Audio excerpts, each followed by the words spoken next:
Good morning everyone. बच्चों, हम आज पढ़ेंगे क्षितिज गद्याखंड का सेकंड चैप्टर बाल गोविंद भगत। फर्स्ट चैप्टर हमने ऑफलाइन में पढ़ लिया था, नेताजी का चश्मा, जिसके लेखक स्वयं प्रकाश जी थे और उसके क्वेश्चन आंसर कंप्लीट हो गए थे। तो आज हम सेकंड चैप्टर को शुरू करेंगे। इससे शुरू करने से पहले मैं थोड़ा सा आपको रामवृक्ष बेनीपुरी जी के बारे में संक्षेप में बताऊंगी, जो इनके लेखक हैं, कि वे किस प्रकार का लेखन कार्य करते हैं। ठीक है, तो रामवृक्ष बेनीपुरी जी जो हैं, इन्होंने विविध अनेक विधाओं के ऊपर लेखन कार्य किया है। ये एक ऐसे व्यक्ति हैं जो मनुष्य की चिंता और उनकी जो जरूरतें हैं उनके अनुसार लेखन कार्य करते हैं और समाज तक उनकी क्या जरूरतें हैं, उनकी क्या परेशानियां हैं, उनको पहुंचाते हैं। ठीक है, तो इनके लेखन में ऐसा जादू है कि इन्हें कलम का जादूगर भी कहा जाता है। एक लिखना एक कला होती है। हम किसी चीज का वर्णन किस तरह से अपनी कला के माध्यम से किसी पेज में करते हैं, तो वो एक जादूगर की तरह ही होता है। तो जो इनकी कलम में वो जादू है। तो यहाँ पर इन्होंने बाल गोविंद भगत जी के बारे में एक रेखा चित्र प्रस्तुत किया है। उन्होंने यहाँ पे बताया है, बाल गोविंद भगत के माध्यम से बताया है कि सिर्फ एक भगवा वस्त्र धारण करने से, माथे पर तिलक लगाने से, माला जपने से कोई साधु नहीं होता है। साधु एक गृहस्थ जीवन जीते हुए भी हम साधु का जीवन जी सकते हैं। तो यहाँ पर उन्होंने एक ऐसे ही व्यक्तित्व को उजागर किया है जो नियमों से, गुणों से पूर्ण रूप से साधु थे, लेकिन गृहस्थ जीवन व्यतीत करते थे। तो यहाँ पर बाल गोविंद जी की कथा का हम वो स्टार्ट करेंगे, कथा इसकी कहानी को स्टार्ट करेंगे। और यहाँ पर उन्होंने जो है हमारी जो समाज की रूढ़िवादियां हैं, समाज के जो रूढ़िवादी रीति रिवाज हैं, उन पर इन्होंने प्रहार किया है। अब वो प्रहार किस तरह से किए हैं, किन रीति रिवाजों का इन्होंने खंडन किया है, वो इस कहानी में देखने को मिलेगा। तो यहाँ पे रामवृक्ष बेनीपुरी जी ने बाल गोविंद का एक चित्र प्रस्तुत किया है, रेखा चित्र, कि वे एक मंझले कद के व्यक्ति हैं। मंझला कद कहते हैं, न ज्यादा लंबे न ज्यादा छोटे, गोरा चिट्टा जिनका रंग है। ठीक है, 60 से ऊपर की उनकी उम्र है, सफेद बाल हैं। हालांकि उन्होंने जोगियों की तरह, साधुओं की तरह बड़ी बड़ी दाढ़ी नहीं रखी हुई है, लेकिन हल्की फुल्की उनकी दाढ़ी है। ये उनका व्यक्तित्व है, कद काठी है। अब उसके बाद उनका पहनावा क्या है, वो सिर्फ एक लंगोटी पहनते थे, चाहे सर्दी हो या गर्मी। बहुत अधिक जब कड़ाके की ठंड हो जाती थी तो एक काली कंबल ओढ़ लेते थे। माथे पर चंदन का टीका लगाते थे, कनपटी टोपी पहनते थे और कबीर दास जी के भक्त थे। मतलब उनका जो पहनावा था, उनका जो रंग रूप था, जिस तरह से वे तिलक को धारण करते थे, एक मोती की, तुलसी की माला पहनते थे, तो ये सब उन्होंने कबीर दास जी से प्रेरित होकर ही इस तरह का रूप धारण किया था। तो वे गांव के बीच में ही रहते थे, गृहस्थ जीवन जीते थे। गांव में उनकी खेती बाड़ी थी, खेती करते थे वो, लेकिन पूरे दिन भर कबीर के गीत गाते थे। एक खंजड़ी उनके पास रहती थी। खंजड़ी एक संगीत का यंत्र है, उसे वो दिन भर बजाते रहते थे और उसको बजाते बजाते खेतों में काम करना, रोपाई करना। जब वे अपने खेतों में रोपाई करते थे तो बहुत अच्छे ढंग से वे गीत गाते थे कि आसपास के जो खेत में लोग काम कर रहे हैं उनका भी मन मोह जाता था। सब उनके गीतों को सुनने के लिए उत्सुक रहते थे। तो ये हुआ उनका गृहस्थ जीवन। और वे किस तरह नियम के पक्के थे। नियम, वे सुबह हमेशा 4 बजे उठकर 2-3 किलोमीटर दूर एक नदी पड़ती थी, वहां पर वे हमेशा स्नान करने के लिए जाते थे। शौच आदि भी वो अपने ही खेत में करते थे। वो कभी किसी के खेत में शौच के लिए भी नहीं जाते थे। किसी की कोई भी चीज बिना पूछे, उनसे बिना पूछे वो ग्रहण नहीं करते थे, ना वो अर्थात मतलब वो लेते नहीं थे। हमेशा सच बोलना ये उनकी सबसे बड़ी अच्छाई थी। तो लोग सब, गांव के लोग इन्हीं बातों से बहुत ज्यादा उनसे प्रेरित होते थे और पूरे गांव में उन्हीं के इन गुणों की चर्चा होती थी कि भाई देखो, नियम के पक्के हैं तो बाल गोविंद भगत हैं। लोगों के साथ बैठना, उठना, बातें करना, लेकिन किसी की बुराई ना करना, हमेशा सच बात के प्रति अपने तर्क रखना, ये उनकी खूबियां थी। अब एक दिन क्या हुआ, गांव वालों को, हाँ, अब ये गृहस्थ जीवन जीते थे तो उनका घर में कौन थे, एक बेटा और एक बहू। बेटा थोड़ा दिमागी तौर पर कमजोर था और जो बीमार ही रहता था, तो उसकी सेवा करना ये अपना फर्ज समझते थे।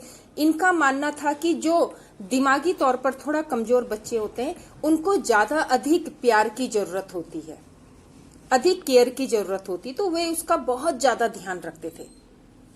ठीक है, तो अब एक दिन क्या हुआ, गांव वालों को पता लगा कि बाल गोविंद भगत के बेटे की मृत्यु हो गई। पूरे गांव में सन्नाटा छा गया। सब एक दूसरे से बातें कर रहे हैं कि अरे बेचारा वैसे तो बीमार रहता था, लेकिन अब भगत जी अकेले रह गए, क्या होगा उनका। इस तरह की बातचीत करते करते सब लोग उनके घर की तरफ जाने लगे। अब जब वे उनके घर पहुंचे तो वहां का नजारा क्या देखते हैं, वे और ज्यादा आश्चर्यचकित हो जाते हैं जब वे उसके बाल गोविंद भगत के घर का नजारा देखते हैं। वहां पर क्या है, बाल गोविंद भगत ने अपने बेटे का शव बाहर चटाई के ऊपर बिछाया हुआ है, लेटा रखा है उनको चटाई के ऊपर, उसके ऊपर सफेद कपड़ा डाला हुआ है, ऊपर से फूल बरस बिखरा रखे हैं और उनके सिरहाने में एक दिया जल रहा है और सिरहाने में बैठकर वो अपनी खंजड़ी बजा रहे हैं। खंजड़ी बजाते बजाते गीत गा रहे हैं, खुशी के गीत गा रहे हैं। ऐसा लग रहा था कि वहां किसी की मृत्यु नहीं, कोई उत्सव मनाया जा रहा हो। अब सब लोग आश्चर्यचकित हो गए कि शायद बेटे के सदमे से भगत जी पागल हो गए। वे रोने की जगह क्या कर रहे हैं, खुशी के गीत गा रहे हैं और उन अपनी पुत्र वधू को भी रोने से मना कर रहे हैं। वे उनको समझा रहे हैं कि ये रोने का समय नहीं, ये तो खुशी मनाने का समय है, तुम रोना छोड़ो। अब लोगों के लिए ये बहुत आश्चर्य का विषय था कि ये ऐसा क्यों कर रहे हैं। तब उन्होंने लोगों को बताया कि आज जो है हमारी आत्मा अपने परमात्मा से मिलने जा रही है। ठीक है, जब इंसान मरता है तो बोलते हैं ना कि वो एक शरीर रूपी कपड़े को छोड़ता है, तो आज आत्मा ने इस कपड़े को छोड़ दिया और वो अपने ईश्वर रूपी प्रेमी से मिलन उनका हो रहा है। तो जब किसी का मिलन होता है तो वो एक शुभ समय होता है, ना कि वो एक दुखद समय होता है। तो आज मेरे बेटे की आत्मा अपने परमात्मा से मिल रही है, तो ये दुख मनाने का टाइम नहीं है, ये खुशी मनाने का समय है। और ऐसे ही वो अपनी बहू को रोने से मना कर रहे थे कि तुम रोगी नहीं, आज खुशी मनानी है। तो सब लोग बहुत आश्चर्य से भगत को देख रहे थे। वहां पर तांता लग गया था लोगों का, बहुत भीड़ हो गई थी, लेकिन भगत के चेहरे पर कोई सिकन नहीं थी। अब इसके बाद उनके पुत्र का जो भी संस्कार था, अब देखिए यहाँ पे एक रूढ़िवादिता उन्होंने ये तोड़ी कि किसी की मृत्यु पे रोना नहीं बल्कि खुशी मनानी चाहिए, क्योंकि उस दिन उसकी आत्मा अपने परमात्मा से मिलती है। दूसरी बात, जब उन्होंने अपने बेटे का अंतिम संस्कार किया तो वो किसके हाथ से करवाया, अपनी पुत्र वधू के हाथ से। लोगों ने मना किया, पंडित ने मना किया कि भाई ये कोई संस्कार नहीं हो सकता, एक स्त्री अपने पति का अंतिम संस्कार नहीं कर सकती। तो उन्होंने इसके ऊपर इस बात का खंडन करते हुए कहा कि किन शास्त्रों में ये लिखा है कि जिस स्त्री ने अपने पति की जीवन भर सेवा की उसे कोई अधिकार नहीं है उसका अंतिम संस्कार करने का। तो मैं जो संस्कार करवाऊंगा, जितने भी मेरे बच्चे के संस्कार होंगे वो मेरी पुत्र वधू करेगी, और उन्हीं के हाथ से उन्होंने सारे संस्कार करवाए। तो यहाँ पे उन्होंने जो हमारी सामाजिक रूढ़िवादिता होती है उसको तोड़ने की कोशिश की। इस तरह से दिन व्यतीत होने लगे। अब बाल गोविंद भगत ने अपनी पुत्र वधू के मायके वालों को बुलाया और उससे कहा कि अभी इसकी उम्र कम है, ये पूरा जीवन यहाँ पर क्यों व्यतीत करेगी, आप इसको ले जाओ और इसका कहीं दूसरी जगह विवाह कर दो। लेकिन उनकी पुत्र वधू वहां से जाने को तैयार नहीं थी। क्यों? क्योंकि उसे भगत की चिंता थी। वो एक वृद्ध व्यक्ति थे, 60 से ऊपर की उनकी उम्र हो चुकी थी। अब उसको ये लगता था कि अगर मैं भी यहाँ से चली जाऊंगी तो बुढ़ापे में इनका सहारा कौन बनेगा, इन्हें कौन खाना पीना देगा, कौन इनकी देखभाल करेगा। तो उसने जाने से बिल्कुल मना कर दिया। लेकिन अब यहाँ पर उन्होंने बहुत कठोर निर्णय लिया। उन्होंने कहा अगर तुम इस घर से नहीं गई तो मैं ये घर छोड़कर चला जाऊंगा। अब जब उन्होंने ये देखा कि वो खुद घर छोड़ने की बात कह रहे तो उनकी बातों के सामने उनकी पुत्रवधू झुक गई और वो अपने मायके वालों के साथ चली गई। तो यहाँ पर देखिए भगत जी ने एक रूढ़िवादिता, जो हमारा ये रीति रिवाज होता है कि विधवा का विवाह नहीं किया जा सकता, यहाँ पे उन्होंने उसको उस रूढ़िवादिता पर प्रहार करते हुए अपनी पुत्र वधू का विवाह करने की बात रखी। उन्होंने उसके मायके वालों को साफ साफ कहा कि आप इनका दूसरी जगह विवाह करें। तो इस तरह से जब बहू भी मायके चली गई तो फिर से उनका जीवन उसी तरह चलने लगा जैसे पहले चलता था। खेती बाड़ी करना, सुबह 4 बजे उठ के नदी में नहाने जाना। उनके 4 बजे का नियम ऐसा था कि लोगों को पता लग जाता था कि 4 बज चुके, उन्हें घड़ी देखने की जरूरत नहीं पड़ती थी, क्योंकि बाल गोविंद भगत के जो भजन कीर्तन उन्हें सुनाई देते थे उससे समय का आभास हो जाता था। तो फिर से उनकी वो दिनचर्या स्टार्ट हो गई। वही कर्म कांड जो उनके हमेशा से, जो अपने खेत में जो भी उनके अनाज पैदा होता था उसको लेके वे कबीर के मठ में जाते थे और कबीर के मठ में पूरा अनाज वो दे देते थे और वहां से जो उनको प्रसाद के रूप में मिलता था उसी से वे अपनी गुजर बसर करते थे। वे कबीर को ही साहब मानते थे। साहब का मतलब ईश्वर। उनका ईश्वर कबीर दास जी थे। तो अब देखो, हम किसी मंदिर में जाते हैं तो वहां पर हम कुछ चढ़ावा चढ़ाते हैं तो उसमें हमें क्या है, प्रसाद के रूप में थोड़ा वापस मिलता है। तो इसी तरह से बाल गोविंद भगत को भी अनाज जो प्रसाद के रूप में वापस मिलता था उसी से वे अपनी गुजर बसर करते थे। इस तरह से वे उनका कर्म कांड चलता रहा। अब वे बाल गोविंद भगत जिस तरह की मृत्यु चाहते थे उनकी मृत्यु भी उन्हीं के अनुरूप हुई। हर वर्ष गंगा स्नान करने जाते थे वे, ठीक है, हर साल।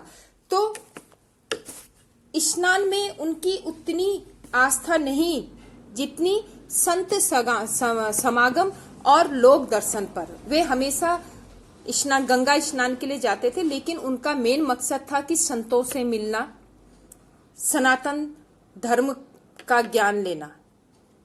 इसलिए वे गंगा स्नान के लिए जाते थे और हमेशा पैदल जाते, चाहे उसमें कितने दिन लग जाएं। करीब 30 कोस पर गंगा थी। उनके घर से 30 कोस की दूरी पर उनकी गंगा थी। वे हमेशा वहां से पैदल जाते थे। और एक खास बात और थी, जब वे गंगा स्नान के लिए जाते, चाहे उन्हें वहां 4 दिन लगे, 5 दिन लगे, वे किसी के घर से मांगकर नहीं खाते थे। अपने घर में ही आकर खाना और अपने घर से ही खाकर जाना, ये उनकी खासियत थी।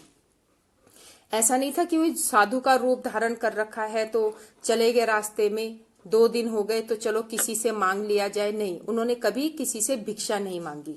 अगर प्यास भी लगे तो वे किसी के घर में नहीं, जहां पर उन्हें पानी दिखाई दे वहां पर वे पानी पी लेते थे। वे कहते थे कि मैं तो गृहस्थ हूं और गृहस्थ व्यक्ति को भिक्षा मांगने का कोई हक नहीं है। इसलिए वे घर से खाकर चलते और फिर घर पर लौटकर ही खाते थे। पूरे रास्ते वे अपनी खंजड़ी बजाते, मस्त गीत गाते जाते कबीर के। जहां पर प्यास लगती पानी पी लेते, ठीक है। 4-5 दिन उनके आने जाने में लग जाते थे। लेकिन अब उनकी उम्र हो चुकी थी। तो जब वे इस समय गंगा स्नान से लौटे तो उनकी थोड़ा तबीयत ठीक नहीं थी। वे कुछ कमजोर से हो चुके थे, ठीक है, सुस्त हो चुके थे। अब बुढ़ापा भी आ गया था। लेकिन बुढ़ापा उनमें आ रहा था, लेकिन उनके जो नियम थे वो उसी तरह बरकरार थे। एक बार उनकी थोड़ा तबीयत खराब हुई, थोड़ा उन्हें बुखार आया, लेकिन फिर भी बुखार आने पर भी उनका नियम धर्म नहीं टूटा। वही 2-3 किलोमीटर की दूरी पे नदी में स्नान करने जाना, यही सब वो करते रहते थे। सब लोगों ने मना किया कि भाई अब आपकी उम्र हो चुकी है या आपकी तबीयत खराब है तो आप इतना ज्यादा मत करो, सुबह 4 बजे जाने की जरूरत नहीं, थोड़ा लेट जाओ। लेकिन वे कहाँ मानने वाले थे, उन्होंने किसी की बात नहीं मानी और अपने अनुसार कार्य करते रहे। अब एक दिन लोगों को सुबह 4 बजे उनके गाने की आवाज सुनाई नहीं दी, तो सब लोगों को थोड़ा आश्चर्य हुआ। उन्होंने कहा भाई आज 4 से 5 बज गए लेकिन बाल गोविंद जी की आवाज सुनाई नहीं दी, क्या बात हो गई होगी। अब होता है ना, जिस चीज को हमें रोज सुनने की आदत पड़ जाए, कभी वो चीज हमें दिखाई ना दे, सुनाई ना दे, तो वो एक आश्चर्य का विषय होता है। तो उसी तरह गांव के लोग भी आपस में बातें करने लगे कि भाई क्या बात है, आज भगत जी की आवाज नहीं सुनाई दी।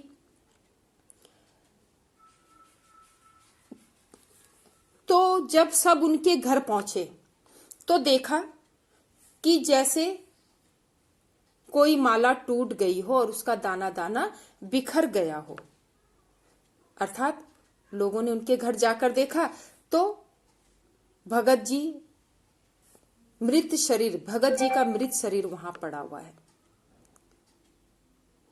लोगों को बड़ा आश्चर्य हुआ कि ये किसी पिछले जन्म के कर्म ही होते हैं कि अंतिम समय तक 60 साल से ऊपर की उम्र में अंतिम समय तक भगत जी अपने पूरे नित्य कर्म के अनुसार कार्य करते रहे और उनकी मृत्यु भी कैसे हुई, जैसे वो चाहते थे, खड़े खड़े।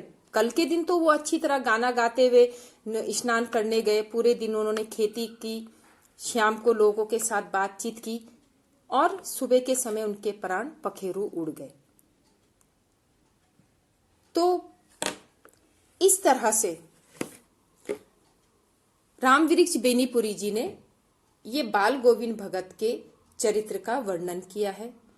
उनकी जो नीति नियम थे उनका इसमें वर्णन किया है, जो एक व्यक्ति के लिए एक सीख होती है, हमारे समाज के लिए एक सीख है कि हम गृहस्थ होते हुए, पढ़े लिखे होने के बावजूद हम किस तरह से कुरीतियों में जकड़े रहते हैं, उनकी जंजीरों में जकड़े रहते हैं।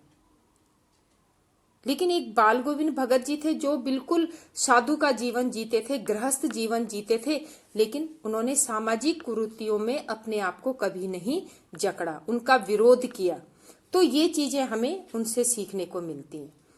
तो ये था आपका बाल गोविंद भगत। तो बच्चों आपने इसके क्वेश्चन आंसर करने हैं जो मैं आपको वर्कशीट में दूंगी, तो आप इसको अपनी नोटबुक में कंप्लीट करोगे। Thank you.